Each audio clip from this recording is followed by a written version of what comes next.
En el juicio de amparo,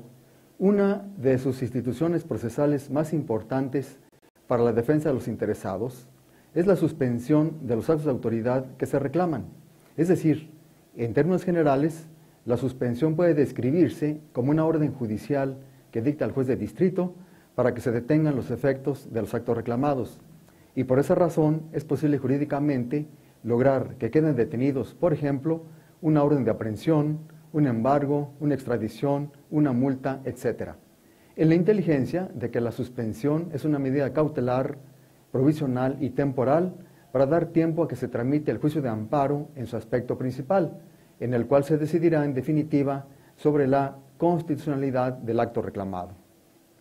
La institución de la suspensión en el juicio de amparo mexicano tiene importantes antecedentes históricos jurídicos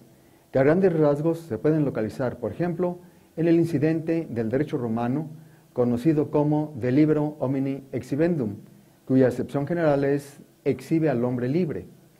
El juicio de manifestación aragonés del siglo XV, con efectos similares, y la ley inglesa del habeas corpus de 1679, conforme a la cual el juez podía exigir a la autoridad que le presentara personalmente a un detenido. Con esas mismas atribuciones benéficas, se instituyó la suspensión en nuestro juicio de amparo desde la Constitución Federal de 1857, luego reiteradas en la Constitución vigente de 1917 y en su oportunidad reglamentadas minuciosamente en la Ley de Amparo todavía vigente. Y puede sostenerse que esta institución procesal ha evolucionado continuamente a través de su ejercicio ante los tribunales del amparo y enriquecida sustancialmente con los criterios jurisprudenciales de la Suprema Corte de Justicia de la Nación,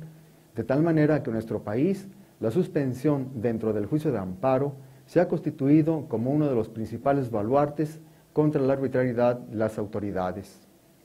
Los principales objetivos de la suspensión, entre otros, aparte de bloquear o paralizar los actos que se reclaman en una autoridad, son mantener vigente la materia de esos actos reclamados, es decir, cautelarmente mantener pendientes los derechos que se defienden, a fin de que, cuando se falle el juicio de amparo en definitiva, se pueda restituir al quejoso en el goce de sus derechos y finalmente se respeten las garantías y los beneficios que detentaba desde antes de ser perjudicados por la autoridad. En el actual proyecto de la Ley de Amparo, se reiteran parcialmente los requisitos para conceder la suspensión a petición de parte, que estaban previstos en el artículo 124 de la legislación anterior. Pero en el nuevo artículo 129 se aumentan nuevas excepciones que impiden la concesión de esta medida cautelar, bajo el rubro tradicional de que no procede la suspensión cuando se causen perjuicios al interés social o se contravengan disposiciones de orden público. Bajo el criterio anterior, en el reestructurado artículo 129 del proyecto de Ley de Amparo, se establecen como casos de excepción a la concesión de la medida suspensional los siguientes, en los que no debe otorgarse la medida cautelar si de decretarse continúe el funcionamiento de centros de vicio o de lenocinio, continúe la producción o el comercio de narcóticos, se permita la consumación o continuación de delitos o de sus efectos, se permita el alza de precios en relación con artículos de primera necesidad o de consumo necesario, se impida la ejecución de medidas para combatir epidemias de carácter grave o el peligro de invasión de enfermedades exóticas en el país, se impida la ejecución de campañas contra el alcoholismo y la drogadicción, se permita el cumplimiento de las órdenes militares que tengan como finalidad la defensa de la integridad territorial, la independencia de la República, la soberanía y seguridad nacional y el auxilio a la población civil, siempre que el cumplimiento y ejecución de aquellas órdenes estén dirigidas a quienes pertenecen al régimen castrense. Se afecten intereses de menores o incapaces o se les pueda causar trastorno emocional o psíquico. Se impida el pago de alimentos.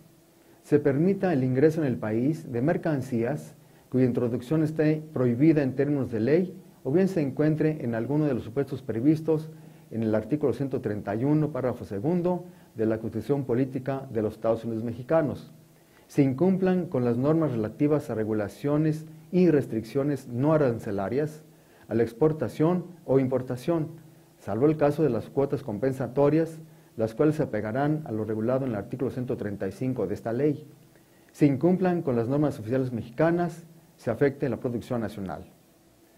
Se impidan o interrumpan los procedimientos relativos a la intervención, revocación, liquidación o quiebra de entidades financieras y además actos que sean impostergables, siempre en protección del público ahorrador y solo en una situación de crisis para salvaguardar el sistema de pagos o su estabilidad. Se impida la continuación del procedimiento de extinción de dominio previsto en el párrafo segundo del artículo 22 de la Constitución Política de los Estados Unidos Mexicanos, cuando se haya dictado la sentencia que determine la responsabilidad penal. Se impida u obstaculice al Estado la utilización, aprovechamiento o explotación de los bienes de dominio directo referidos en el artículo 27 de la Constitución Política de los Estados Unidos Mexicanos. Como puede apreciarse de la reestructuración y ampliación de los casos en los que no debe concederse la suspensión, el legislador ha disminuido los alcances cautelares de la misma, por lo que la explicación de esta medida solo podría encontrarse en la inseguridad que actualmente prevalece. El tema de la suspensión en el juicio de amparo es muy amplio y amerita comentarlo en otra oportunidad. Agradezco su atención.